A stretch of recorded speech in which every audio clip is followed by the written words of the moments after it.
आज होती चतुर्थी आणि स्वामींची साप्ताहिक आरती. आता साप्ताहिक आरती ना ही आमची मंगळवारीच असते बरं का आणि त्याबरोबर चतुर्थी पण आलेली. खरंच आजचा योगायोग खूप भारी आला होता. मग नंतर ना माझी देवपूजा वगैरे झाली आणि गणपतींची पण आरती वगैरे सगळं करून घेतलं.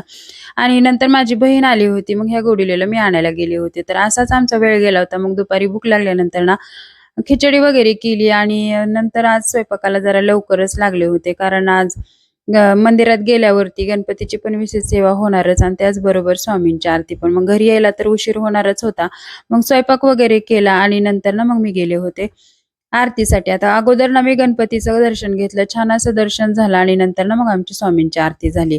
तर स्वामींची आरती ना आज खरंच खूप छान झाली. एवढी गर्दी झाली होती ना मंदिरात आणि इथं ना स्वामींच्या दरबारातनं सगळे आलेले आपापले अनुभव सांगतात बरं का.